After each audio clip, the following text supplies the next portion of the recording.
കഴിഞ്ഞ ദിവസം അതായത് 1/7/2026 നടന്ന LGS പരീക്ഷയുടെ മാത്സിൽ ചോദിച്ചിരിക്കുന്ന മുഴുവൻ ചോദ്യങ്ങളും അതിൻ്റെ ഉത്തരങ്ങളും വിശദീകരണങ്ങളുമാണ് ഈ വീഡിയോയിൽ ഉൾക്കൊള്ളിച്ചിരിക്കുന്നത്. വീഡിയോ ഇഷ്ടപ്പെട്ടിട്ടുണ്ടെങ്കിൽ ഒന്ന് ലൈക്ക് ചെയ്യാൻ മറക്കണ്ട, ചാനൽ ഒന്ന് സബ്സ്ക്രൈബ് ചെയ്ത് സപ്പോർട്ട് ചെയ്യുകയും ചെയ്യുക. ആവശ്യമുള്ളവരിലേക്ക് വീഡിയോ ഒന്ന് ഷെയർ ചെയ്ത് കൊടുക്കുകയും ചെയ്യുക. അപ്പോൾ നേരെ നമുക്ക് ഒന്നാമത്തെ ചോദ്യത്തിലേക്ക് പോകാം. അപ്പോൾ ഒന്നാമത്തെ ചോദ്യം ഇതാണ്: 1 - 2 + 3 - 4 + 5 - 6 അങ്ങനെ തുടർന്ന് പോയിക്കൊണ്ടിരിക്കുന്നു. +99 - 100 എത്രയായിരിക്കും എന്നുള്ളതാണ് കണ്ടുപിടിക്കേണ്ടത്. നിങ്ങൾക്കിത് രണ്ട് രീതിയിൽ ചെയ്യാൻ സാധിക്കും. ഒന്നാമത്തത്, നിങ്ങളൊരു കാര്യം ഓർത്ത് വയ്ക്കുക, ഒരു ട്രിക്കാണ്. അതായത് നിങ്ങൾക്ക് തന്നിരിക്കുന്ന ചോദ്യത്തിൽ ഒന്നിടവിട്ട കൂട്ടലുകളും കിഴിക്കലുകളുമാണ് വരുന്നതെങ്കിൽ, ഒന്നിടവിട്ട കൂട്ടലുകളും കിഴക്കലുകളും, അതായത് 1 - 2 + 3 - 4 ഈ രീതിയിൽ റിപ്പീറ്റ് ചെയ്തു പോയിക്കൊണ്ടിരിക്കുകയാണെങ്കിൽ, നിങ്ങൾക്ക് തന്നിരിക്കുന്ന നമ്പറിൻ്റെ അവസാനം ഒരു ഇരട്ട സംഖ്യയുമാണെങ്കിൽ അതിൻ്റെ ഉത്തരം കണ്ടുപിടിക്കാൻ ഒന്നും നോക്കണ്ട.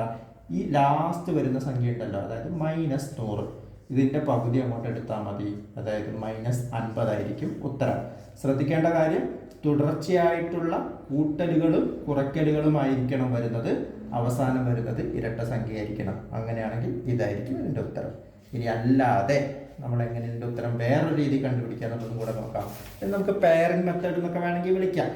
ഒന്നുമില്ല, നിങ്ങൾ ആദ്യത്തെ ഓരോ 2 സംഖ്യകൾ വീതം എടുക്കുക. അതായത് ഈ 1 - 2 ഇതെത്രയായിരിക്കും? 1 - 2 എന്ന് പറഞ്ഞാൽ -1 അല്ലേ? 3 - 4 എന്ന് പറഞ്ഞാൽ -1 അല്ലേ? 5 - 6 എന്ന് പറഞ്ഞാൽ -1 അല്ലേ? ഇതുപോലെ ഇത് റിപ്പീറ്റ് ചെയ്തുകൊണ്ടേയിരിക്കും. 99 - 100 എന്ന് പറഞ്ഞാലും -1 ആണ്. അതിൻ്റെ ഇടയിലൊക്കെ വരുന്നത് +1 ആണ് അല്ലേ? ഇങ്ങനെ നമ്മൾ -1 + -1 അങ്ങനെ കൂട്ടിക്കൊണ്ടിരിക്കുകയാണ്. ഇത് നമ്മൾ എത്ര നമ്പറുകൾ എടുത്തത്? ഓരോ പെയറുകളായിട്ടാണ് എടുത്തത്. 1 - 2. അതുപോലെ 100 വരെ എത്ര പെയറുകൾ ഉണ്ടാവും? 100 വരെ ടോട്ടൽ 100 സംഖ്യകൾ ഉണ്ടാവും. എത്ര പെയർ ഉണ്ടാവും? 50 പെയർ ഉണ്ടാവും. അങ്ങനെ 50 - 1 ഇവിടെ വരുമല്ലോ. 50 - 1 കൂട്ടിയാൽ എത്രയാണ് ആൻസർ? -50. ഇതായിരിക്കും ഉത്തരം. നമ്മുടെ ഓപ്ഷനിൽ ബി -50. ടിക്കറ്റ് വെച്ചോ. അടുത്ത ചോദ്യം നോക്കാം. ചോദ്യം 2, 6, 12, 20, 30 അത് കഴിഞ്ഞിട്ടുള്ള വിട്ടുപോയ സംഖ്യ എത്ര എന്നുള്ളതാണ്. തന്നിരിക്കുന്നത് എന്താണ്? 2, 6, 12, 20, 30 ഇത് കഴിഞ്ഞ് ഏതാണ് സംഖ്യ വരിക എന്നുള്ളതാണ് കണ്ടുപിടിക്കേണ്ടത്. ഇതിൻ്റെ ഉത്തരം നമുക്ക് 2 രീതിയിൽ കണ്ടുപിടിക്കാൻ സാധിക്കും. ഈ 2ഉം 6ഉം തമ്മിലുള്ള വ്യത്യാസം എത്രയാണ്? 4 അല്ലേ? 6ഉം 12ഉം തമ്മിലുള്ള വ്യത്യാസം 6 ആണ്. 12ഉം 20ഉം തമ്മിൽ 8 വ്യത്യാസം. 20ഉം 30ഉം തമ്മിൽ 10 വ്യത്യാസം. അതായത് വ്യത്യാസം 2 വീതം കൂടിക്കൊണ്ടിരിക്കുകയാണ്. അപ്പം 30ഉം അടുത്ത സംഖ്യയും തമ്മിലുള്ള വ്യത്യാസം 12 ആയിരിക്കണം. എന്ന് പറഞ്ഞാൽ 30നോട് 12 കൂട്ടിയാൽ കിട്ടുന്നതായിരിക്കും അടുത്ത സംഖ്യ 42. അതാണ് ഉത്തരം. ഇനി മറ്റൊരു രീതിയിൽ കൂടെ നമുക്ക് ഇത് നോക്കാം. ഇതിൽ ഒന്നാമത്തെ സംഖ്യ 2 അല്ലേ? ഈ 2ന് നമുക്ക് 1 × 2 എന്ന് എഴുതിക്കൂടെ? അടുത്ത സംഖ്യ 2 ആണ്. അതിന് നമുക്ക് 2 × 3 എന്ന് എഴുതാം. അടുത്ത സംഖ്യ 12, അതിന് 3 × 4 എന്ന് എഴുതാം. 20ന് നമുക്ക് 4 × 5 എന്ന് എഴുതാം. 30ന് നമുക്ക് 5 × 6 എന്ന് എഴുതാം. ആ രീതിയിൽ നോക്കുകയാണെങ്കിൽ അടുത്ത സംഖ്യ എന്ന് പറഞ്ഞാൽ 6 × 7 ആയിരിക്കണം. 4 × 5 5 അതിൻ്റെ തൊട്ടടുത്ത സംഖ്യ, അതുപോലെ ഈ 6 അതിൻ്റെ തൊട്ടടുത്ത സംഖ്യ എന്ന് പറഞ്ഞാൽ 42. 2 രീതിയിൽ നമുക്ക് ഇതിൻ്റെ ഉത്തരം കണ്ടുപിടിക്കാം. ഉത്തരം 42, ഓപ്ഷൻ ഡി. മൂന്നാമത്തെ ചോദ്യം. 8, 12, 15 എന്നീ സംഖ്യ കൊണ്ട് ഭാഗിച്ചാൽ ശിഷ്ടം വരുന്ന ഏറ്റവും ചെറിയ സംഖ്യ ഏത് എന്നുള്ളതാണ് ചോദിച്ചിരിക്കുന്നത്. അതായത് 8, 12, 15 ഈ സംഖ്യകൾ കൊണ്ട് ഡിവൈഡ് ചെയ്തു കഴിഞ്ഞാൽ 5 ശിഷ്ടം വരുന്ന ഏറ്റവും ചെറിയ സംഖ്യ. ഓക്കെ, നമുക്ക് ഈ ശിഷ്ടത്തിൻ്റെ ഭാഗം അങ്ങോട്ട് മാറ്റി വയ്ക്കാം. ഈ സംഖ്യകൾ കൊണ്ട് ഡിവൈഡ് ചെയ്യാൻ പറ്റുന്ന ഏറ്റവും ചെറിയ സംഖ്യ എന്ന് പറഞ്ഞാൽ എന്താണ്? LCM. ഇതുപോലെ ഏറ്റവും ചെറിയ സംഖ്യ നിങ്ങൾക്ക് ചോദ്യത്തിൽ കണ്ടിട്ടുണ്ടെങ്കിൽ നിങ്ങൾ ഏകദേശം ഉറപ്പിച്ചോ, കണ്ടുപിടിക്കേണ്ടത് LCM ആണ്. അതായത് 8ൻ്റെയും 12ൻ്റെയും 15ൻ്റെയും LCM കാണാം. ഒന്ന് കണ്ടു നോക്കാം. നമുക്ക് കാണാൻ വേണ്ടി നമ്മൾ ആദ്യം 2 കൊണ്ടൊന്ന് ഡിവൈഡ് ചെയ്യുന്നു. അപ്പോൾ 6 15നെ ഡിവൈഡ് ചെയ്യാൻ പറ്റാത്തതുകൊണ്ട് അത് അതേപോലെ ഇറക്കിയിടുന്നു. വീണ്ടും നമ്മൾ ഒന്നുകൂടെ 2 കൊണ്ട് ഡിവൈഡ് ചെയ്യുന്നു. അപ്പോൾ 2, 3, 15നെ അതുപോലെ തന്നെ ഇറക്കിയിടുന്നു. പിന്നീട് നമ്മൾ 3 കൊണ്ട് ഡിവൈഡ് ചെയ്യുന്നു. അപ്പോൾ 2, 1, 5 എന്ന് കിട്ടും. ഇനി നമുക്കിവിടെ കോമൺ ആയിട്ട് ഡിവൈഡ് ചെയ്യാൻ പറ്റുന്ന സംഖ്യകളൊന്നുമില്ല. അതുകൊണ്ട് നമുക്ക് ഈ 2 ഇൻറ്റു 2 ഇൻറ്റു 3 ഇൻറ്റു 2 ഇൻറ്റു 5 അതെടുത്താൽ നമുക്ക് LCM കിട്ടും. 2 ഇൻറ്റു 2 ഇൻറ്റു 3 ഇൻറ്റു 2 ഇൻറ്റു 5 എന്ന് പറഞ്ഞാൽ എത്രയാണ്? 2 2 4 3 12 12 ഇൻറ്റു 2 24 24 ഇൻറ്റു 5 എന്ന് പറഞ്ഞാൽ 120 ഇതിൻ്റെ LCM. അതായത് ഈ സംഖ്യകൾ കൊണ്ട് 8 12 15 എന്നീ സംഖ്യകൾ കൊണ്ട് ഡിവൈഡ് ചെയ്യാൻ പറ്റുന്ന ഏറ്റവും ചെറിയ സംഖ്യ 120. അപ്പോൾ 5 ശിഷ്ടം കിട്ടണമെങ്കിൽ എന്ത് ചെയ്യണം? 120നോട് 5 കൂട്ടിക്കഴിഞ്ഞാൽ നമുക്ക് 125 കിട്ടും. ഈ ചെറിയ സംഖ്യയിനോട് 5 കൂട്ടിക്കഴിഞ്ഞാൽ 125 കിട്ടും. ഈ 125നെ ഈ 8 12 15 കൊണ്ട് ഡിവൈഡ് ചെയ്ത് കഴിഞ്ഞാൽ 5 ശിഷ്ടം കിട്ടും. ഇതായിരിക്കും 5 ശിഷ്ടം കിട്ടുന്ന ഏറ്റവും ചെറിയ സംഖ്യ. അതായത് LCM കാണുക, നമ്മളോട് ചോദിച്ച ശിഷ്ടം എത്രയാണോ അത് LCMനോട് ആഡ് ചെയ്യുക. 125 അതാണ് ഉത്തരം, നമ്മുടെ ഓപ്ഷൻ സി. നിങ്ങൾക്ക് ഇങ്ങനെ LCM കണ്ടുപിടിച്ച് ഉത്തരത്തിലേക്ക് എത്താൻ ബുദ്ധിമുട്ടുണ്ടെങ്കിൽ ഓരോ ഓപ്ഷൻസ് എടുത്ത് ചെയ്ത് നോക്കിയാലും മതി. അതും ഈ ക്വസ്റ്റ്യൻ്റെ ആൻസർ കണ്ടുപിടിക്കാനുള്ള മറ്റൊരു മെത്തേഡാണ്. അപ്പോൾ അടുത്ത ചോദ്യം നോക്കാം. 91 മീറ്ററും 117 മീറ്ററും നീളമുള്ള 2 കയറുകൾ തുല്യ നീളമുള്ള കഷ്ണങ്ങളായി മുറിക്കുകയാണെങ്കിൽ ഓരോ കഷ്ണത്തിന്റെയും പരമാവധി നീളം എത്ര? ഇതാണ് ചോദ്യം. പരമാവധി നീളം, ഏറ്റവും വലിയ സംഖ്യ. ഇത്തരത്തിലൊക്കെ ചോദിച്ച് കണ്ടു കഴിഞ്ഞാൽ നിങ്ങൾ ഏകദേശം ഉറപ്പിച്ചോ, നമുക്ക് കണ്ടുപിടിക്കേണ്ടത് HCF ആണ്. അതായത് ഉസാഖയാണ് നമുക്ക് കണ്ടുപിടിക്കേണ്ടത്. ഈ 91ന്റെയും 117ന്റെയും ഉസാഖ എത്ര എന്ന് മാത്രം കണ്ടുപിടിച്ചാൽ മതി. നമുക്കൊന്ന് കണ്ടുപിടിച്ച് നോക്കാം. ഈ 91നെ നമുക്ക് ഡിവൈഡ് ചെയ്യാൻ പറ്റുന്ന ഏറ്റവും ചെറിയ സംഖ്യ ഏതാണ്? 91 നമുക്ക് 1 കൊണ്ട് പറ്റില്ല, 2 കൊണ്ട് പറ്റില്ല, 3 കൊണ്ട് പറ്റില്ല. ഇങ്ങനെ നോക്കിക്കഴിഞ്ഞാൽ നമുക്ക് 7 കൊണ്ട് പറ്റും. പക്ഷേ ഈ 7 കൊണ്ട് 117നെ പറ്റുമോ? 117നെ പറ്റില്ല. രണ്ടിനെയും ഡിവൈഡ് ചെയ്യാൻ പറ്റുന്ന ഒരേ ഒരു സംഖ്യ എന്ന് പറഞ്ഞാൽ 13 അപ്പോൾ 13 91 7 പ്രാവശ്യം പോകും. 13 × 10 എന്ന് പറഞ്ഞാൽ 130 അതായത് 9 പ്രാവശ്യം പോകും. പിന്നെ ഇവിടെ 7നെയും 9നെയും കോമൺ ആയിട്ട് ഡിവൈഡ് ചെയ്യാൻ പറ്റുന്ന സംഖ്യ ഒന്നുമില്ല. അതുകൊണ്ട് ഉസാഖ എന്ന് പറഞ്ഞാൽ 13 ആയിരിക്കും. അതായിരിക്കും നമ്മുടെ ഉത്തരം 13 മീറ്റർ, ഓപ്ഷൻ ബി. ഇല്ലെങ്കിൽ നിങ്ങൾക്ക് ഓപ്ഷൻസ് എടുത്തുകൊണ്ട് ചെയ്ത് നോക്കാവുന്നതാണ്. ഇവിടെ 91നെയും അതുപോലെ 117നെയും ഓരോ ഓപ്ഷൻ കൊണ്ട് ഡിവൈഡ് ചെയ്യാൻ പറ്റുമോ എന്ന് മാത്രം നോക്കിയാൽ മതി. 15 അതാണ് ഓപ്ഷൻ എ. ഡിവൈഡ് ചെയ്യാൻ പറ്റുമോ? നമുക്ക് ഇതിനെ പൂർണ്ണമായും ഡിവൈഡ് ചെയ്യാൻ പറ്റില്ല. 91നെയും 117നെയും നമുക്ക് 13 കൊണ്ട് ഡിവൈഡ് ചെയ്യാൻ പറ്റുമോ എന്ന് ഡിവൈഡ് ചെയ്ത് നോക്കുക. ഡിവൈഡ് ചെയ്യാൻ പറ്റും. 91നെയും 117നെയും ഓപ്ഷൻ സി 17 കൊണ്ട് ഡിവൈഡ് ചെയ്യാൻ പറ്റുമോ നോക്കാം. നമുക്ക് പൂർണ്ണമായും ഡിവൈഡ് ചെയ്യാൻ പറ്റില്ല. അതേപോലെ 91നെയും 117നെയും അടുത്ത ഓപ്ഷൻ 11 കൊണ്ട് പൂർണ്ണമായും ഡിവൈഡ് ചെയ്യാൻ പറ്റുമോ നോക്കാം. അതും ചെയ്യാൻ പറ്റില്ല. അപ്പോൾ നമുക്ക് പൂർണ്ണമായും ഡിവൈഡ് ചെയ്യാൻ പറ്റുന്ന ഒരേ ഒരു സംഖ്യ 13 മാത്രമേ ഉള്ളൂ. അപ്പോൾ അത് തന്നെയായിരിക്കും ഉത്തരം. നിങ്ങൾക്ക് ഓപ്ഷൻ എടുത്തുകൊണ്ടും ചെയ്തു നോക്കാം, ഇല്ലെങ്കിൽ ഉസാഖയും കണ്ടുപിടിക്കാം. എന്തായാലും നമ്മുടെ ഉത്തരം ഓപ്ഷൻ ബി 13. അടുത്ത ചോദ്യം നോക്കാം. 3/5, 5/8, 2/3 എന്നിവയെ ആരോഹണ ക്രമത്തിൽ എഴുതാനാണ് പറഞ്ഞിരിക്കുന്നത്. ഇതും നമുക്ക് 2 രീതിയിൽ ഉത്തരം കണ്ടുപിടിക്കാൻ സാധിക്കും. അതായത് ഒന്ന് 3/5, 5/8, 2/3. ആരോഹണക്രമം എന്ന് പറഞ്ഞാൽ ചെറുതിൽ നിന്നും വലുതിലേക്ക് എഴുതാനാണ് പറഞ്ഞിരിക്കുന്നത്. ഈ സംഖ്യകൾ നിങ്ങൾ എന്ത് ചെയ്യാന്നറിയോ? ഇതിനെ 10 കൊണ്ട് അങ്ങോട്ട് ഗുണിക്കുക, അല്ലെങ്കിൽ സിമ്പിളായിട്ട് പറഞ്ഞാൽ മുകളിൽ ഓരോ 0 ഇട്ട് കൊടുക്കുക. എന്നിട്ട് ഇതൊന്ന് ഹരിച്ച് നോക്കുക. 30നെ 5 കൊണ്ട് ഹരിച്ചാൽ എത്ര കിട്ടും? 6 കിട്ടും അല്ലേ? 50നെ 8 കൊണ്ട് ഹരിച്ചാൽ എത്ര കിട്ടും? ഇതിവിടെ ഇങ്ങനെ നേരെ ചെയ്യാൻ അറിയാത്തവരാണെങ്കിൽ മാറ്റി എഴുതിയിട്ടൊന്ന് ഹരിച്ച് നോക്കാം. ഇങ്ങനെ ഹരിച്ചു കഴിഞ്ഞാൽ നമുക്ക് 50ൽ 6 പ്രാവശ്യം പോവും. ബാക്കി 48 കഴിഞ്ഞ് 2 ഉണ്ടാവും. 20ൽ അപ്പോൾ ഒരു പോയിന്റ് വരും, 2 പ്രാവശ്യം പോകും. 2 8 16 കഴിഞ്ഞ് ബാക്കി 4 ഉണ്ടാവും. 40ൽ 2.5 6.25 എന്ന് കിട്ടും. ഇതാണ് 50നെ 8 കൊണ്ട് ഡിവൈഡ് ചെയ്താൽ. നമുക്ക് 20നെ 3 കൊണ്ട് ഡിവൈഡ് ചെയ്താൽ എത്ര കിട്ടും? 20ൽ 6 പ്രാവശ്യം 3 പോകും. ബാക്കി 2 ഉണ്ടാകും. വീണ്ടും 20 ആവും. അപ്പോൾ 0.6 കിട്ടും. വീണ്ടും 2 ബാക്കി ഉണ്ടാവും. വീണ്ടും 6 കിട്ടും. അങ്ങനെ ഇത് കണ്ടിന്യൂ ചെയ്തുകൊണ്ട് ഇരിക്കും. അതുകൊണ്ട് നമുക്ക് അപ്രോക്സിമേറ്റ്ലി 6.66 എന്ന് പറയാം. അതായത് 6 30/5 എന്ന് പറഞ്ഞാൽ. ഈ സംഖ്യയെ 10 കൊണ്ട് ഗുണിച്ച് കഴിഞ്ഞാൽ നമുക്ക് കിട്ടുന്നത് 6. ഈ സംഖ്യയെ 10 കൊണ്ട് ഗുണിച്ച് കഴിഞ്ഞാൽ നമുക്ക് കിട്ടുന്നത് 6.25. അത് 10 കൊണ്ട് ഗുണിക്കുന്നതിന് പകരമല്ല നമ്മൾ ഈ 0 ഇട്ടത്. അതായത് 3/5 കണ്ടുപിടിക്കുന്നതിന് പകരം നമ്മൾ 30/5 കണ്ടുപിടിച്ചു. എല്ലാ സംഖ്യയും 10 കൊണ്ട് ഗുണിച്ചു. ഇപ്പോൾ 30/5 6 എന്ന് കിട്ടി. ഈ സംഖ്യയെ 10 കൊണ്ട് ഗുണിച്ചാൽ 50/8 അത് 6.25 ആണെന്ന് കിട്ടി. ഈ 20/3 2/3നെ നമ്മൾ 10 കൊണ്ട് ഗുണിച്ചപ്പോൾ 20/3 എന്ന് കിട്ടി. അത് നമ്മൾ ഗുണിച്ചപ്പോൾ 6.66 എന്ന് കിട്ടി. അപ്പോൾ 6.66 ആണ് ഏറ്റവും വലുത്. 30.5 ഇത് നമുക്ക് 10 കൊണ്ട് ഗുണിച്ചത് നമ്മൾ 3/5നെയാണ്. 3/5 ഏറ്റവും ചെറിയ സംഖ്യ. അത് കഴിഞ്ഞാൽ അടുത്ത ചെറിയ സംഖ്യ എന്ന് പറഞ്ഞാൽ 5/8. അത് കഴിഞ്ഞാൽ അടുത്ത ചെറിയ സംഖ്യ എന്ന് പറഞ്ഞാൽ 2/3. ഇതാണ് ഇതിൻ്റെ ഓർഡർ. ചോദ്യത്തിൽ തന്നതും അതേ ഓർഡർ തന്നെയാണല്ലോ. ഇത് നമ്മളെ പറ്റിക്കുന്ന പോലെ ഒരു ചോദ്യമായിരുന്നു. അതായത് ചോദ്യത്തിൽ തന്ന അതേ ഓർഡർ തന്നെയാണ് നമ്മുടെ ഉത്തരം, നമ്മുടെ ഓപ്ഷൻ എ. രണ്ടാമത് ഒരു മെത്തേഡും കൂടെ ഉണ്ട് കേട്ടോ ഇത് കണ്ടുപിടിക്കാൻ. അതായത് ഓരോ സംഖ്യകളായിട്ട് ഈ രണ്ട് സംഖ്യകൾ വീതം 3/5നെയും 5/8നെയും എടുക്കുക, ഒന്ന് ക്രോസ് മൾട്ടിപ്ലൈ ചെയ്ത് നോക്കുക. ഈ ക്രോസ് മൾട്ടിപ്ലിക്കേഷൻ 8 × 3 എത്രയാണോ അത് ആദ്യത്തെ സംഖ്യയുടെ മുകളിൽ എഴുതുക, 24. 5 × 5 എടുക്കുക, അത് രണ്ടാമത്തെ സംഖ്യയുടെ മുകളിൽ എഴുതുക, 25. ഇപ്പോൾ വലിയ സംഖ്യ വന്നിരിക്കുന്നത് ഇതിൻ്റെ മുകളിലല്ലേ, 5/8ൻ്റെ മുകളിലല്ലേ 25 വന്നിരിക്കുന്നത്. അപ്പം 3/5നേക്കാൾ വലിയ സംഖ്യയാണ് 5/8. ഇനി അടുത്ത രണ്ട് സംഖ്യ എടുത്തൊന്ന് കമ്പയർ ചെയ്ത് നോക്കുക. ഇതാണ് ക്രോസ് മൾട്ടിപ്ലിക്കേഷൻ മെത്തേഡ് എന്ന് പറയുന്നത്. 5/8ഉം 2/3 തമ്മിലൊന്ന് കമ്പയർ ചെയ്ത് നോക്കാം. 3 × 5 15, 8 × 2 16. അതായത് 2/3 5/8നേക്കാൾ വലുത്. 5/8നേക്കാൾ വലുത് 2/3 അല്ലേ, 2/3. അതേപോലെ 5/8 എന്ന് പറഞ്ഞാൽ 3/5നേക്കാൾ വലുതാണ്.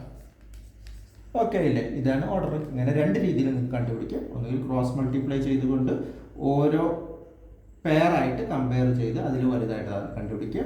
ഇല്ലെങ്കിൽ നിങ്ങൾക്ക് കിട്ടിയിരിക്കുന്ന ഭിന്നസംഖ്യയെ ഒരു 10 കൊണ്ടോ അല്ലെങ്കിൽ 100 കൊണ്ടോ ഗുണിച്ചിട്ട് ജസ്റ്റ് ഡിവൈഡ് ചെയ്തിട്ട് ഉത്തരം കണ്ടുപിടിച്ച് വലിയ സംഖ്യ ഏതാണെന്ന് നോക്കാം. എന്താണ് നമ്മുടെ ഉത്തരം?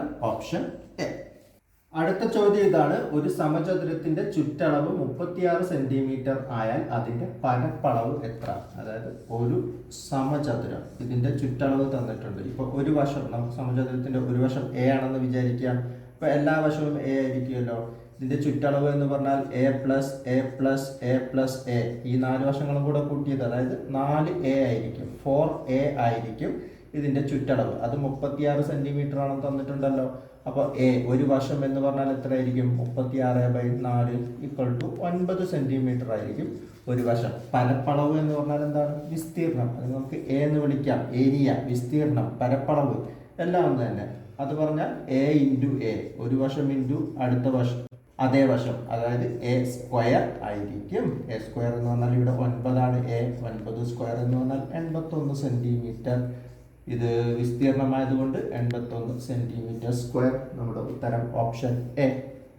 അടുത്ത ചോദ്യം നോക്കാം. ഒരു ക്ലാസ്സിൽ 20 കുട്ടികളുടെ ശരാശരി വയസ്സ് 12 ആണ്. ഒരു പുതിയ കുട്ടി കൂടി വന്നപ്പോൾ ശരാശരി 13 ആയി. എങ്കിൽ പുതിയ കുട്ടിയുടെ വയസ്സ് എത്ര എന്നുള്ളതാണ് കണ്ടുപിടിക്കേണ്ടത്. അതായത് ആദ്യത്തെ കുട്ടികളുടെ എണ്ണം എത്രയാണ്? 20 ആണെന്ന് തന്നിട്ടുണ്ടല്ലോ. അവരുടെ ശരാശരി വയസ്സ് എന്ന് പറഞ്ഞത് 12 ആണെന്ന് തന്നിട്ടുണ്ട്. അപ്പോൾ ടോട്ടൽ വയസ്സ് എത്ര ആയിരിക്കും? അത് കണ്ടുപിടിക്കാൻ നമ്മൾ ഗുണിച്ചാൽ പോരെ. 20 × 12 പറഞ്ഞാൽ 240 ആയിരിക്കും. ആദ്യമുള്ള കുട്ടികളുടെ എണ്ണവും ശരാശരിയും തമ്മിൽ ഗുണിച്ചാൽ കിട്ടുന്ന ആകെ വയസ്സ്. ഇനി രണ്ടാമത് പറഞ്ഞ എന്താണ്? ഒരു കുട്ടി കൂടെ വന്നു, അതായത് ഈ 20 എന്നുള്ളത് 21 ആയി. അപ്പോൾ ശരാശരി 12 എന്നുള്ളത് 13 ആയി. അപ്പോൾ 21 × 13 ആയിരിക്കുമല്ലോ അടുത്ത ടോട്ടൽ ഏജ്. പുതിയ കുട്ടി കൂടെ വന്നപ്പോഴുള്ള ആകെ വയസ്സ്, ടോട്ടൽ ഏജ് എന്ന് പറഞ്ഞാൽ 21 × 13 ആയിരിക്കും. 21 × 13 എന്ന് പറഞ്ഞാൽ 20, 13, 260, 13, 273 ആയിരിക്കും ടോട്ടൽ ഏജ്. ഇപ്പോൾ പുതിയ കുട്ടി കൂടെ വന്നപ്പോൾ വയസ്സിലുണ്ടായ മാറ്റം 240 നിന്നും 273 ആയി. ശരാശരി ഒന്നുകൂടി, എണ്ണം ഒന്നുകൂടി, വയസ്സ് ടോട്ടൽ നമ്മൾ എടുക്കുമ്പോൾ 273 ആയി 240 നിന്ന്. അപ്പോൾ 273 നിന്നും 243 കുറച്ചാൽ 33 വയസ്സായിരിക്കും പുതിയ വന്ന കുട്ടിയുടെ വയസ്സ്. ഇതാണ് നമ്മുടെ ഉത്തരം ഓപ്ഷൻ ഡി. അടുത്ത ചോദ്യം. ഒരു വസ്തു 480 രൂപയ്ക്ക് വിറ്റപ്പോൾ 20% നഷ്ടമായി. എത്ര രൂപയ്ക്ക് വിറ്റാൽ 20% ലാഭം കിട്ടും? അതായത് നഷ്ടം വന്ന സെല്ലിംഗ് പ്രൈസ് എത്രയാണ്? നമുക്കതിനെ സെല്ലിംഗ് പ്രൈസ് 1 എന്ന് വിളിക്കാം. അത് 480 രൂപയാണ്. അവിടെ വന്നിരിക്കുന്ന നഷ്ടം എത്രയാണ്? നഷ്ടം എന്ന് പറയുന്നത് 20% നഷ്ടമാണ്. അപ്പോൾ എത്രയാണ് വാങ്ങിയ വില ഉണ്ടാവുക? അത് നമുക്കറിയില്ല, കണ്ടുപിടിക്കണം. ഇവിടെ തന്നിരിക്കുന്ന കാര്യങ്ങൾ ശ്രദ്ധിച്ചു നോക്കൂ. വാങ്ങിയ വിലയ്ക്ക് 20% നഷ്ടത്തിൽ വിറ്റപ്പോൾ 480 രൂപ കിട്ടി.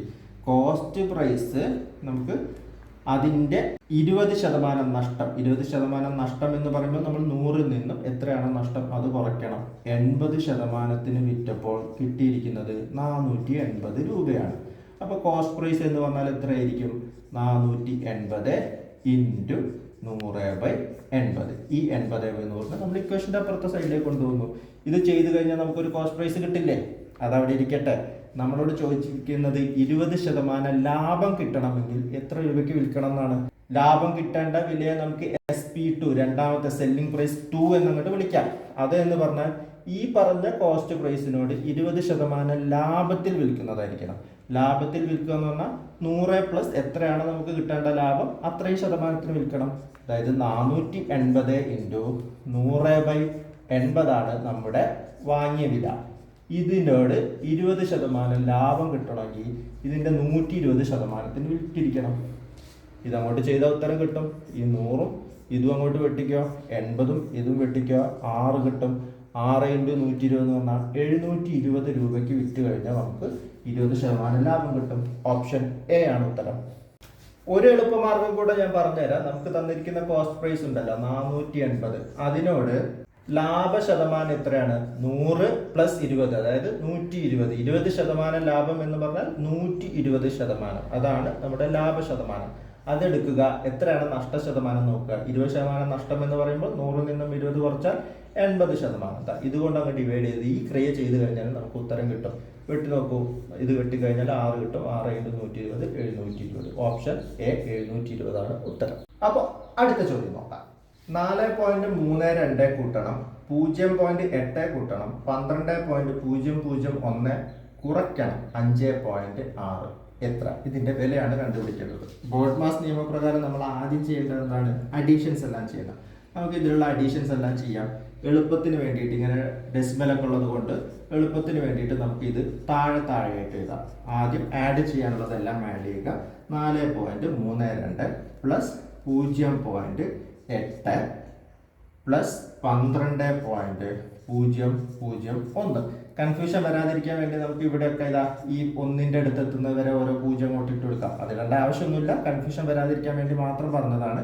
ഇതെല്ലാം കൂടെ അങ്ങോട്ട് കൂട്ടുക. 0 0 1 1, 2 0 0 2, 3 8 11. അത് കഴിഞ്ഞ് ഡെസിമൽ വരുന്നുണ്ട്. ബാക്കി ഒരു 1 ഉണ്ട്.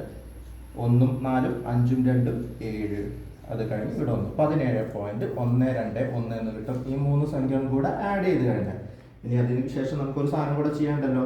ഇതിൽ നിന്നും ഒരു 5.6 കുറയ്ക്കാനുണ്ട്.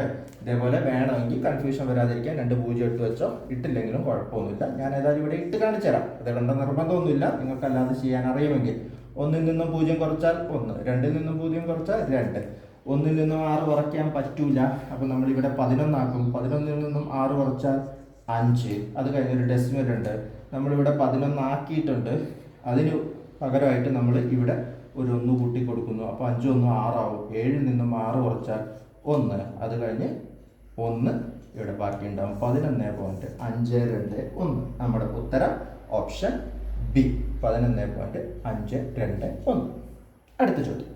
120 മീറ്റർ നീളമുള്ള ട്രെയിൻ 160 മീറ്റർ നീളമുള്ള ഒരു പ്ലാറ്റ്ഫോം പൂർണ്ണമായി കടക്കാൻ 20 മീറ്റർ വേഗതയിൽ സഞ്ചരിച്ചാൽ എത്ര സമയം വേണം? അതായത് ഇവിടെ നമുക്ക് കണ്ടുപിടിക്കേണ്ടത് എത്ര സമയം, ടൈമാണ് കണ്ടുപിടിക്കേണ്ടത്. ട്രെയിനിൻ്റെ വേഗത, സ്പീഡ് എത്രയാണ് തന്നിട്ടുണ്ടല്ലോ. സ്പീഡ് എന്ന് പറഞ്ഞാൽ 20 മീറ്റർ/സെക്കൻഡ് ആണ്. 20 മീറ്റർ വേഗതയിൽ സഞ്ചരിച്ചാൽ 20 മീറ്റർ/സെക്കൻഡ് ആണ് ഇതിൻ്റെ വേഗത. അത് കഴിഞ്ഞിട്ട് നമുക്ക് കണ്ടുപിടിക്കേണ്ടത് ഡിസ്റ്റൻസ് ആണ്. ഡിസ്റ്റൻസ് എത്രയാണെന്ന് ഇവിടെ തന്നിട്ടുണ്ടോ? ഡിസ്റ്റൻസ് ട്രെയിനിൻ്റെ നീളവും തന്നിട്ടുണ്ട്, പ്ലാറ്റ്ഫോമിൻ്റെ നീളവും തന്നിട്ടുണ്ട്. അത് രണ്ടും കൂടെ ആഡ് ചെയ്താൽ ഡിസ്റ്റൻസ് ആവും. ഇതൊരു പ്ലാറ്റ്ഫോം, ഇത് വരുന്ന ഒരു ട്രെയിൻ ആണെന്ന് വിചാരിക്കുക. ഈ പ്ലാറ്റ്ഫോമിന് 160 മീറ്റർ നീളമുണ്ടെന്ന് പറഞ്ഞിട്ടുണ്ട്. ഈ ട്രെയിനിൻ്റെ മുൻഭാഗം ഇവിടെ ക്രോസ് ചെയ്തെത്തണമെങ്കിൽ 160 മീറ്റർ സഞ്ചരിക്കണമല്ലോ. ട്രെയിനിന് മൊത്തം 120 മീറ്റർ നീളമുണ്ട്. ഈ ട്രെയിനിൻ്റെ പിൻഭാഗവും കൂടെ ഇവിടെ ക്രോസ് ചെയ്യണമെങ്കിൽ ആ 120 കൂടെ കൂടുതൽ സഞ്ചരിക്കേണ്ടി വരും. ട്രെയിനിൻ്റെ മുൻഭാഗം ഇവിടെ നിന്നും ഇവിടെ എത്തണമെങ്കിൽ പ്ലാറ്റ്ഫോമിൻ്റെ നീളമായ 160 കടക്കണം. പക്ഷെ ഇതിൻ്റെ പിൻഭാഗം അപ്പോഴും കവർ ചെയ്തിട്ടില്ല. പിൻഭാഗം ഏകദേശം ഇവിടെ എത്തിയിട്ടേ ഉണ്ടാവുള്ളൂ. ആ പിൻഭാഗം കൂടെ കവർ ചെയ്ത് പോകണമെങ്കിൽ ഈ ട്രെയിനിൻ്റെ ബാക്കിയുള്ള നീളം 120 കൂടെ കടന്നു പോകേണ്ടി വരും. അപ്പോൾ അതായിരിക്കും ഈ പാളം മൊത്തമായിട്ട് ക്രോസ് ചെയ്തു പോകാൻ ട്രെയിന് സഞ്ചരിക്കേണ്ട ദൂരം. 160 + 120 ഇത് രണ്ടും കൂടെ അങ്ങോട്ട് ആഡ് ചെയ്യുക. അതായിരിക്കും ഇതിൻ്റെ ടോട്ടൽ ഡിസ്റ്റൻസ് 280 മീറ്റർ. ചോദിച്ചിരിക്കുന്നത് എന്താണ്? 20 മീറ്റർ പെർ സെക്കൻഡ് വേഗതയിൽ സഞ്ചരിക്കുന്ന ഒരു ട്രെയിന് 250 മീറ്റർ കവർ ചെയ്യാൻ എത്ര സമയം എടുക്കും? സമയം കിട്ടാൻ എന്ത് ചെയ്യണം? സമയം കിട്ടാൻ നമ്മൾ ഡിസ്റ്റൻസിനെ സ്പീഡ് കൊണ്ട് ഹരിക്കണം. 280നെ 20 കൊണ്ട് ഹരിക്കുക, എത്ര കിട്ടും? 14 കിട്ടും. 14 സെക്കൻഡ് സമയം. അതായിരിക്കും ഉത്തരം. Option D. അടുത്ത ചോദ്യം നോക്കാം. അപ്പോൾ ഒറ്റയാനെ കണ്ടെത്താനാണ് ഈ ചോദ്യം. ഇവിടെ തന്നിരിക്കുന്ന സംഖ്യകൾ ഏതൊക്കെയാണ്? 2417, 4529, 5117, 3429.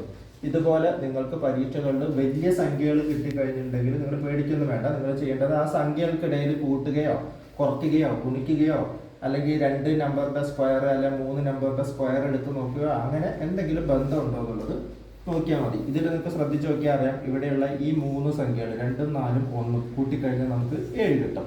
ഇവിടെ 4ഉം 5ഉം 2ഉം 9 2 11. ഇവിടെ ഇത് കിട്ടിയിട്ടില്ല. 5ഉം 1ഉം 1ഉം 6 1ഉം 7. ഈ 3 സംഖ്യകൾ കൂട്ടിക്കഴിഞ്ഞാൽ നമുക്ക് 7 കിട്ടും. 3ഉം 4ഉം 7, 7ഉം 2 9. ഇതെല്ലാം കൂടെ കൂട്ടിക്കഴിഞ്ഞാൽ 9 കിട്ടും. ഇങ്ങനെ ആദ്യത്തെ 3 സംഖ്യകൾ കൂട്ടിക്കഴിഞ്ഞാൽ നാലാമത്തെ സംഖ്യ കിട്ടാത്ത ഒരേ ഒരു ഓപ്ഷൻ എന്ന് പറഞ്ഞാൽ 4529 നമ്മുടെ ഓപ്ഷനിൽ ബി. അതാണ് പറ്റിക. അടുത്ത ചോദ്യം. 65 വിദ്യാർത്ഥികൾ ഉള്ള ഒരു ക്ലാസ്സിൽ രമേശിന്റെ സ്ഥാനം 21 ആണെങ്കിൽ താഴെ നിന്ന് എണ്ണുമ്പോൾ രമേശിന്റെ സ്ഥാനം എത്രയായിരിക്കും? താഴെ നിന്നുള്ള സ്ഥാനം കിട്ടാൻ നിങ്ങൾ എന്ത് ചെയ്താൽ മതി എന്നറിയാം. ഈ ഒരു കാര്യം ഓർത്ത് വെച്ചാൽ മതി. താഴെ നിന്നുള്ള സ്ഥാനം എന്ന് പറഞ്ഞാൽ ആകെ എത്ര സ്ഥാനങ്ങളുണ്ട് അല്ലെങ്കിൽ ആകെ എത്ര ആൾക്കാരുണ്ട് എന്നുള്ളത് നോക്കുക. അതിൽ നിന്നും മുകളിൽ നിന്നുള്ള സ്ഥാനം കുറയ്ക്കുക. എന്നിട്ട് അതിനോട് 1 കൂട്ടുക. അതായത് താഴെ നിന്നുള്ള സ്ഥാനം കിട്ടാൻ വേണ്ടി ടോട്ടൽ എത്ര ആൾക്കാരുണ്ടെന്ന് നോക്കുക. ഇവിടെ നമുക്ക് 60 ആൾക്കാർ, 65 ആൾക്കാരാണ് തന്നിട്ടുണ്ട്. മുകളിൽ നിന്നുള്ള സ്ഥാനം 41 ആണ്, അല്ല 21 ആണെന്നും തന്നിട്ടുണ്ട്. അത് തമ്മിൽ കുറയ്ക്കുക, എന്നിട്ട് 1 കൂട്ടുക. അപ്പൊ 44 + 1 45 ആയിരിക്കും രമേശിന്റെ താഴെ നിന്നുള്ള സ്ഥാനം. ഇനി അതല്ലെങ്കിൽ നമുക്ക് ജസ്റ്റ് ഇങ്ങനെ ആലോചിച്ച് നോക്കിയാലും മതി. ഇവിടെ നമ്മൾ രമേശിന്റെ സ്ഥാനം മൊത്തം 65 ആൾക്കാരുണ്ട്. മുകളിൽ നിന്ന് ഇങ്ങനെ നോക്കുമ്പോൾ 21ാമത്തതാണ് രമേശിന്റെ സ്ഥാനം. ടോട്ടൽ ഉള്ളത് 65 ആൾക്കാർ. അപ്പൊ 65ൽ നിന്നും 21 കുറച്ച് കഴിഞ്ഞാൽ ബാക്കി 44 ആൾക്കാർ ഇവിടെ രമേശിന്റെ താഴേക്കുണ്ട് അല്ലെ. ഇവിടെ മുകളിൽ നിന്ന് നോക്കുമ്പോൾ രമേശിന്റെ സ്ഥാനം 21 ആണ്. 21 കഴിഞ്ഞ് 65ലേക്ക് ബാക്കി 44 ആൾക്കാരുണ്ടാവും. അപ്പം ഇവിടുന്ന് ഇങ്ങനെ എണ്ണുമ്പോൾ ഈ 44 എണ്ണി അതിൻ്റെ അടുത്തതല്ലേ നമ്മൾ രമേശിനെ എഴുതുക, എണ്ണുക. 44 എണ്ണി അടുത്ത 45ാമത്തത് എണ്ണുമ്പോഴാണ് രമേശിന്റെ സ്ഥാനം വരിക. നമ്മുടെ ഓപ്ഷനിൽ 45 ഉണ്ടോ നോക്കൂ. Option A. അതാണ് ഉത്തരം. അടുത്ത ചോദ്യം നോക്കാം. കാപ്രേക്കർ സ്ഥിരസംഖ്യ എന്നറിയപ്പെടുന്നത് ഏത്? ഇതാണ് ചോദ്യം. അറിയാത്തവരിതാ പഠിച്ചു വെച്ചോ. കാപ്രേക്കർ സ്ഥിരസംഖ്യ എന്ന് പറയുന്നത് 6174 ആണ്. 4 സംഖ്യകൾ വരുമ്പോൾ അവിടെ കാപ്രേക്കർ സ്ഥിരസംഖ്യ എന്ന് പറയുന്നത് 6174 ആണ്. അതുകൊണ്ട് നമ്മുടെ ഓപ്ഷൻ ബി ആയിരിക്കും ഉത്തരം. ഇനി കാപ്രേക്കർ സ്ഥിരസംഖ്യ എന്താണെന്ന് അറിയാത്തവർക്ക് നമ്മുടെ രാമാനുജൻ സംഖ്യ പോലെ ഒരു സംഖ്യയാണ് കാപ്രേക്കർ സ്ഥിരസംഖ്യ. അതെന്താണെന്നുള്ളത് വേണമെങ്കിൽ പറഞ്ഞുതരാം. നമുക്ക് ഇഷ്ടമുള്ള ഏതെങ്കിലും 4 നമ്പറുകൾ എടുക്കുക. ഉദാഹരണത്തിന് നമുക്ക് 5, 3, 2, 4 ഈ 4 സംഖ്യകൾ എടുക്കാം. ഓക്കെ, ഇങ്ങനെ 4 സംഖ്യകൾ എടുത്ത് ആദ്യം ഈ സംഖ്യകൾ ഉപയോഗിച്ചുകൊണ്ട് എഴുതാൻ പറ്റുന്ന ഏറ്റവും വലിയ സംഖ്യ ഏതാണെന്ന് നോക്കുക. ഇവിടെ 5432 ആണല്ലോ. അതുകൂടാതെ ഈ 4 സംഖ്യകൾ കൊണ്ട് എഴുതാൻ പറ്റുന്ന ഏറ്റവും ചെറിയ സംഖ്യ ഏതാണെന്ന് നോക്കുക. അത് 2345 ആയിരിക്കുമല്ലോ. ഇത് തമ്മിലുള്ള വ്യത്യാസം ഒന്ന് കാണുക. വ്യത്യാസം കണ്ടു നോക്കാം. 12ൽ നിന്നും 5 കുറച്ചാൽ 7, ഇവിടെ നമ്മളൊന്ന് കൂട്ടി കൊടുക്കുന്നു. 13ൽ നിന്നും 5 കുറച്ചാൽ 8, ഇവിടെ നമ്മളൊന്ന് കൂട്ടി കൊടുക്കുന്നു. 4ൽ നിന്നും 4 കുറച്ചാൽ 0, 5ൽ നിന്ന് 2 കുറച്ചാൽ 3087. ഇപ്പൊ നമുക്ക് വേറൊരു 4 അക്ക സംഖ്യ കിട്ടിയില്ലേ. ഇതിനെ നമ്മൾ ഇതേപോലെ വലിയ സംഖ്യയും ചെറിയ സംഖ്യയൊക്കെ എഴുതുക. ഈ 3 0 8 7 ഇത് നമ്മൾ ഒന്നാമത്തെ സ്റ്റെപ്പാണ്. രണ്ടാമത്തെ സ്റ്റെപ്പിൽ നമ്മൾ വീണ്ടും ഇതിന് ഏറ്റവും വലിയ സംഖ്യ എഴുതുന്നു. ഇവിടെ നമുക്ക് 8 7 3 0 ഇതാണ് ഏറ്റവും വലിയ സംഖ്യ. ചെറിയ 4 അക്ക സംഖ്യ എന്ന് പറഞ്ഞാൽ 0 ആയിരിക്കും ആദ്യം വരിക. 0 3 7 8 ഈ 0 കൂടെ അവിടെ ഇടണം കേട്ടോ. എന്നിട്ട് നമുക്ക് ഇതിൻ്റെയും വ്യത്യാസം ഒന്ന് കാണുക. 10ൽ നിന്ന് 8 കുറച്ചാൽ 2, ഇവിടെ ഒന്ന് കൂട്ടി കൊടുക്കുന്നു. 13ൽ നിന്നും 8 കുറച്ചാൽ 5, ഇവിടെ ഒന്ന് കൂട്ടി കൊടുക്കുന്നു. 7ൽ നിന്നും 4 കുറച്ചാൽ 3, 8ൽ നിന്നും 0 കുറച്ചാൽ 8, 8352 എന്ന് കിട്ടും. രണ്ടാമത്തെ സ്റ്റെപ്പ്. നമ്മൾ മൂന്നാമത് ഒന്നും കൂടെ ചെയ്ത് നോക്കാം. ഇതിൽ ഏറ്റവും വലിയ സംഖ്യ എന്ന് പറഞ്ഞാൽ 8, 5, 3, 2 ആയിരിക്കുമല്ലോ. ചെറിയ സംഖ്യ 2, 3, 5, 8 ആയിരിക്കുമല്ലോ. ഇതൊന്ന് ചെയ്ത് നോക്കൂ. 12ൽ നിന്നും 8 കുറച്ച് കഴിഞ്ഞാൽ 4 കിട്ടും. ഇവിടെ ഒന്ന് കൂട്ടി കൊടുക്കുന്നു. 13ൽ നിന്നും 6 കുറച്ചാൽ 7 കിട്ടും. ഇവിടെ ഒന്ന് കൂട്ടി കൊടുക്കുന്നു. 5ൽ നിന്നും 4 കുറച്ചാൽ 1 കിട്ടും. 8ൽ നിന്നും 2 കുറച്ചാൽ 6 കിട്ടും. 6174. നമ്മൾ നേരത്തെ എഴുതിയ ഉത്തരവല്ലേ കാപ്രേക്കർ സ്ഥിരസംഖ്യ 6174. ഇതിലെത്തിയില്ലേ? ഇനി നിങ്ങൾ ഈ 6174 എത്ര പ്രാവശ്യം ഇത് റിപ്പീറ്റ് ചെയ്താലും 6174 തന്നെയാണ് കിട്ടുക. നമുക്ക് ഇതാ നാലാമത്തെ സ്റ്റെപ്പ് വേണമെങ്കിൽ ഒന്നുകൂടെ നോക്കാം. ഇതിൽ ഏറ്റവും വലിയ സംഖ്യ എന്ന് പറഞ്ഞാൽ 7, 6, 4, 1 ആയിരിക്കും. ഏറ്റവും ചെറിയ സംഖ്യ 1, 4, 6, 7 ആയിരിക്കും. 11ൽ നിന്നും 7 കുറച്ചാൽ 4, ഇവിടെ ഒന്ന് കൂട്ടി കൊടുക്കുന്നു.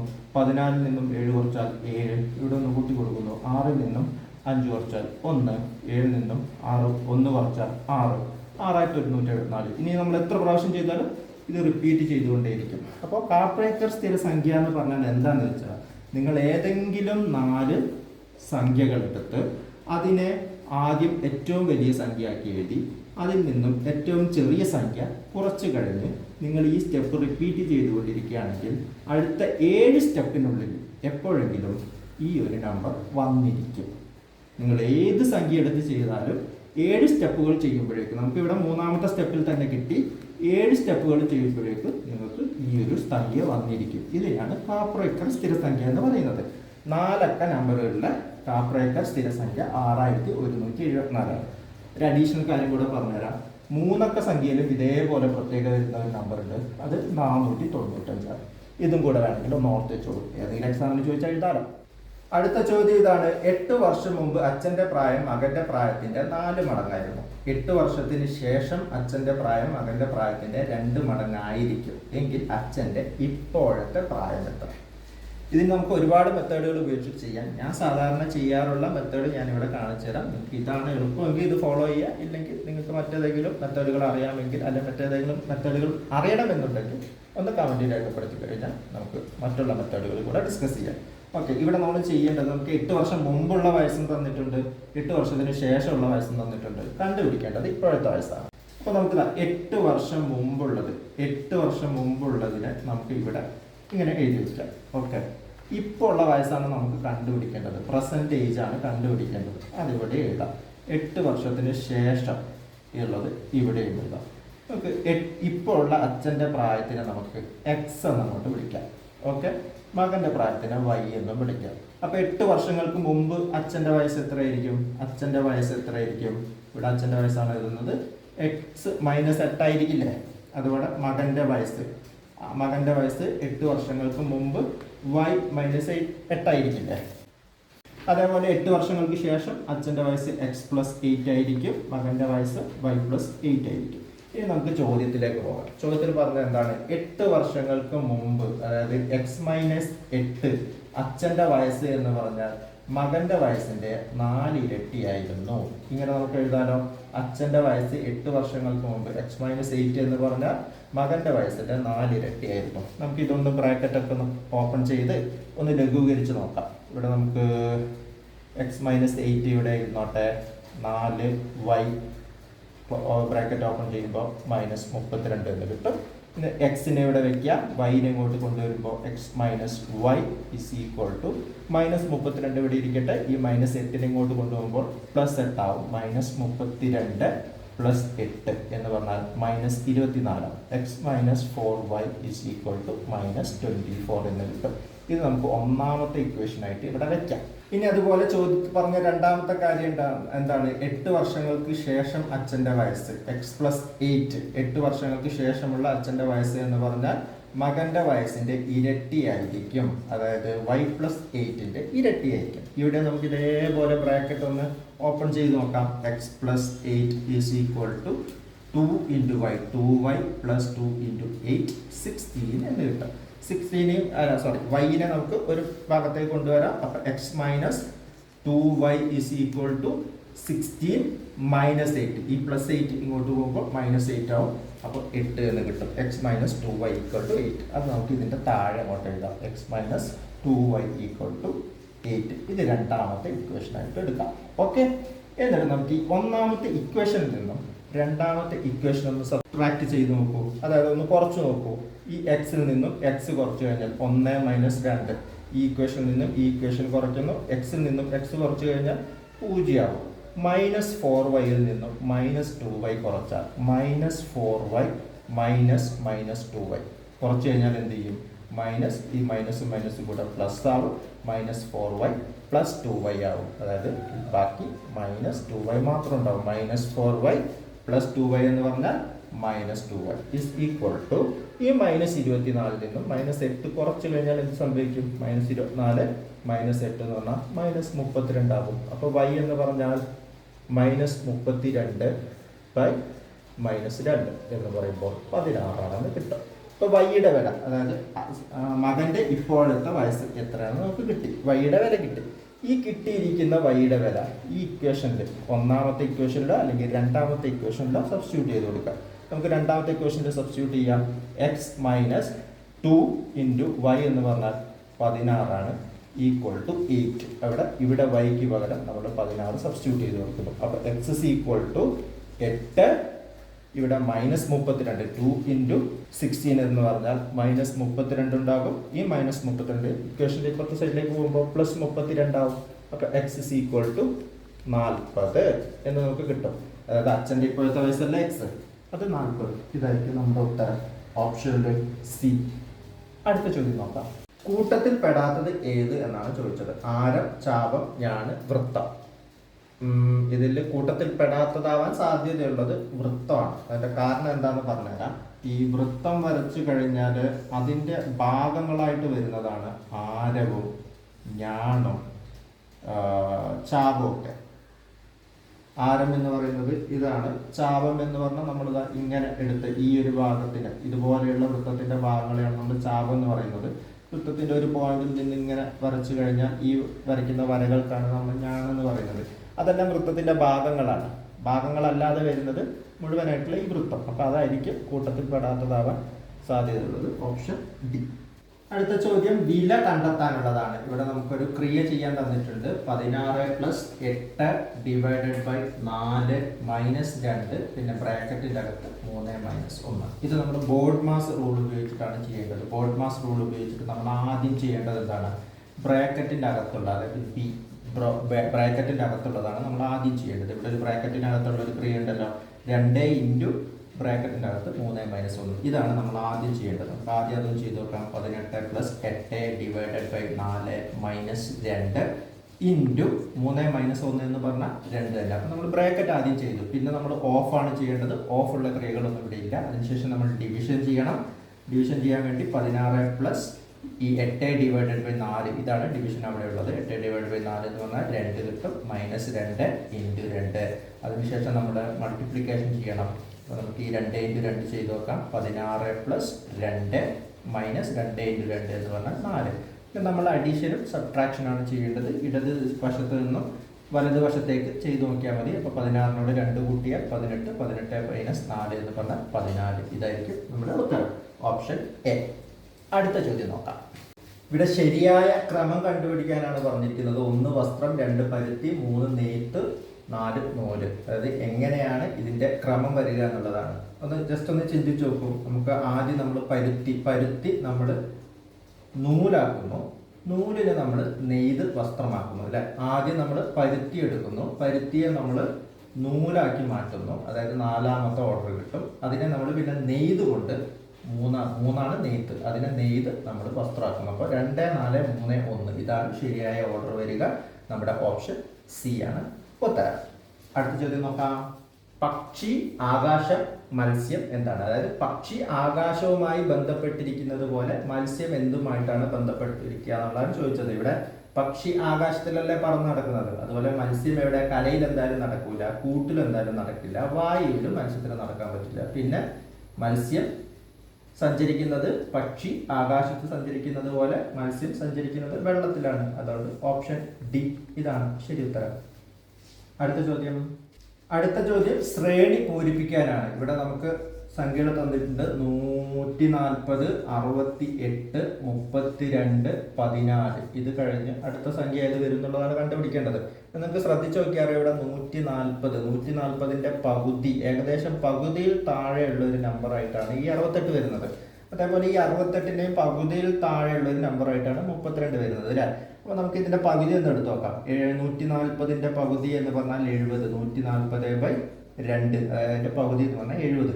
70ൽ നിന്നും 2 കുറച്ചപ്പോൾ നമുക്ക് 68 കിട്ടി അല്ലേ. ഇതുപോലെ 68ന്റെ പകുതി എന്ന് പറഞ്ഞാൽ 34 അല്ലേ. 34ൽ നിന്നും 2, ഈ 2 തന്നെ ഇവിടെ ഒന്ന് കുറച്ച് നോക്കൂ. അപ്പോൾ നമുക്ക് 32 കിട്ടി. ഇനി 32ന്റെ പകുതി എന്ന് പറഞ്ഞാൽ എത്രയാണ്? 16 അല്ലേ. 16ൽ നിന്നും 2 കുറച്ചാൽ നമുക്ക് 14 കിട്ടില്ലേ. അങ്ങനെ നോക്കുകയാണെങ്കിൽ അടുത്ത സംഖ്യ എന്ത് വരണം? 14ന്റെ പകുതി 7. 7ൽ നിന്നും 2 കുറച്ചാൽ നമുക്ക് എത്ര കിട്ടും? 5. ഇതായിരിക്കും ഉത്തരം. ഓപ്ഷനിൽ ബി 5. 20ാമത്തെ ചോദ്യം അവസാനത്തെ ചോദ്യമാണ്. ഒരു ക്ലോക്കിലെ 3 സംഖ്യകൾ യോജിപ്പിച്ച് എത്ര സമഭുജ ത്രികോണങ്ങൾ വരയ്ക്കാം? ഒരു ക്ലോക്കിലെ 3 സംഖ്യകൾ യോജിപ്പിച്ചുകൊണ്ട് എത്ര സമഭുജ ത്രികോണങ്ങൾ വരയ്ക്കാം? ഒരു ക്ലോക്കിൽ എത്ര സംഖ്യകളാണ് ഉണ്ടാവുക? 12 സംഖ്യകളല്ലേ ഉണ്ടാവുക. നമുക്ക് ത്രികോണം വരയ്ക്കണമെങ്കിൽ എന്തായാലും 3 ഡോട്ടുകൾ വേണം. 3 സംഖ്യകൾ തമ്മിൽ യോജിപ്പിക്കണം. സമഭുജ ത്രികോണത്തിന്റെ കാര്യം വിടൂ. നമ്മളൊരു ത്രികോണം വരയ്ക്കണമെങ്കിൽ തന്നെ 12/3 എന്ന് പറഞ്ഞാൽ 4 കോമ്പിനേഷനുകളാണ് നമുക്ക് എടുക്കാൻ പറ്റുക. 12നെ 3 കൊണ്ട് ഡിവൈഡ് ചെയ്താൽ 4. ഇതായിരിക്കും ഏകദേശം ഉത്തരം വരാൻ സാധ്യതയുള്ളത്. നമുക്ക് എന്തായാലും ഒന്ന് വരച്ചും കൂടെ നോക്കാം. ഇതൊരു ക്ലോക്ക് ആണെന്ന് വിചാരിക്കുക. ഇവിടെ 12, 1, 2, 3, 4, 5, 6, 7, 8, 9, 10, 11. നമുക്ക് വേണ്ടത് സമഭുജ ത്രികോണമാണ് അല്ലേ. ഇപ്പൊ നമ്മൾ ഈ 12 എന്നുള്ള പോയിന്റ് എടുക്കുക. 12 എന്നുള്ള പോയിന്റ് സമഭുജമായിട്ട് വരികയാണെങ്കിൽ എല്ലാ വശങ്ങളും തുല്യമായിരിക്കട്ടെ. അതായത് ഇവിടെ നിന്നും അടുത്തതിലേക്കുള്ള ദൂരവും അതിൻ്റെ അടുത്തതിലേക്കുള്ള ദൂരവും പിന്നീട് നമ്മൾ ഇതിലേക്ക് യോജിപ്പിക്കുന്ന ദൂരവും തുല്യമായിരിക്കണം. ഇങ്ങനെ തുല്യമാണെങ്കിൽ 1ലേക്ക് എടുത്തു കഴിഞ്ഞാൽ തുല്യമാക്കാൻ പറ്റില്ല, 2ലേക്ക് എടുത്തു കഴിഞ്ഞാലും തുല്യമാക്കാൻ പറ്റില്ല, 3ലേക്ക് എടുത്തു കഴിഞ്ഞാൽ നമുക്ക് തുല്യമായിട്ട് കിട്ടില്ല. പക്ഷെ ഇവിടെ നിന്ന് 12ൽ നിന്നും നമ്മൾ ഈ 4 എന്ന് പറയുന്ന പോയിന്റിലേക്ക് വരച്ചു കഴിഞ്ഞാൽ ഇവിടെ 3 സംഖ്യകൾ വ്യത്യാസം അല്ലേ. അതേപോലെ ഇവിടെ 5, 6, 7 3 സംഖ്യകൾ കഴിഞ്ഞിട്ടുള്ള 8ലേക്ക് നമുക്ക് വരയ്ക്കാം. ഈ എല്ലാ വശങ്ങളും തുല്യമായിരിക്കുമല്ലോ. എൻ്റെ ചിത്രത്തിൽ തുല്യമായിട്ട് തോന്നുന്നുണ്ടാവില്ല. സാധാരണ ഒരു ക്ലോക്കിന്റെ അവസ്ഥയാണ് പറഞ്ഞത്. എൻ്റെ ചിത്രത്തിൽ ചെറിയ മാറ്റങ്ങളൊക്കെ വന്നിട്ടുണ്ടാവും. എന്തായാലും 12ൽ നിന്നും 4ലേക്ക്, അതായത് 3 സംഖ്യ കഴിഞ്ഞിട്ടുള്ള നമ്പറിലേക്ക് നമ്മൾ യോജിപ്പിച്ചു. അത് കഴിഞ്ഞ് 3 സംഖ്യകൾ കഴിഞ്ഞിട്ടുള്ള നമ്പറിലേക്ക് യോജിപ്പിച്ചു. ഇവിടെ നമുക്ക് നോക്കിയറിയാം 3 സംഖ്യകൾ കഴിഞ്ഞ് അടുത്തതിലേക്കാണ് യോജിപ്പിച്ചത്. ഇങ്ങനെ ഒരു ത്രികോണം നമ്മൾ വരച്ചു. ഇനി ഇതേ സാധനം തന്നെ നമുക്ക് 1ൽ നിന്നും 5ലേക്ക് ഒരേ ദൂരമല്ലേ വരിക. 1ൽ നിന്നും 5ലേക്ക് വരയ്ക്കാം, 5ൽ നിന്ന് 9ലേക്ക് വരയ്ക്കാം, 9ൽ നിന്നും 1ലേക്കും വരയ്ക്കാം. അങ്ങനെ രണ്ടാമത്തെ ത്രികോണം വന്നു. ഇതേപോലെ 2ൽ നിന്നും നമുക്ക് വരയ്ക്കാം, 3ൽ നിന്നും വരയ്ക്കാം. അങ്ങനെ 1, 2, 3, 4 ത്രികോണങ്ങൾ നമ്മൾ വരച്ചു. ഇനി 4ൽ നിന്ന് വരയ്ക്കുമ്പോൾ നമ്മൾ ഓൾറെഡി അത് വരച്ച് കഴിഞ്ഞിട്ടുണ്ട്. 5ൽ നിന്നും ഓൾറെഡി വരച്ച് കഴിഞ്ഞിട്ടുണ്ട്. അതുപോലെ 6, 7 നമ്മൾ വരച്ച് കഴിഞ്ഞിട്ടുണ്ടാവും. ടോട്ടൽ നമുക്ക് സമഭുജ ത്രികോണങ്ങളായിട്ട് വരയ്ക്കാൻ സാധിക്കുക 4. അതായിരിക്കും നമ്മുടെ ഉത്തരം ഓപ്ഷൻ എ. അപ്പോൾ ഇത്രയാണ് കഴിഞ്ഞ LGS എക്സാമിന് ചോദിച്ച മാത്സ് ചോദ്യങ്ങൾ. അതിൻ്റെ വിശദീകരണങ്ങളാണ് ഈ വീഡിയോയിൽ ഉൾക്കൊള്ളിച്ചിട്ടുള്ളത്. വീഡിയോ ഇഷ്ടപ്പെട്ടിട്ടുണ്ടെങ്കിൽ ഒന്ന് ലൈക്ക് ചെയ്യുക. ഇഷ്ടപ്പെട്ടിട്ടുണ്ടെങ്കിൽ മാത്രം ചാനൽ ഒന്ന് സബ്സ്ക്രൈബ് ചെയ്ത് സപ്പോർട്ട് ചെയ്യുകയും ചെയ്യുക. അടുത്ത വീഡിയോയിൽ കാണാം. ബൈ.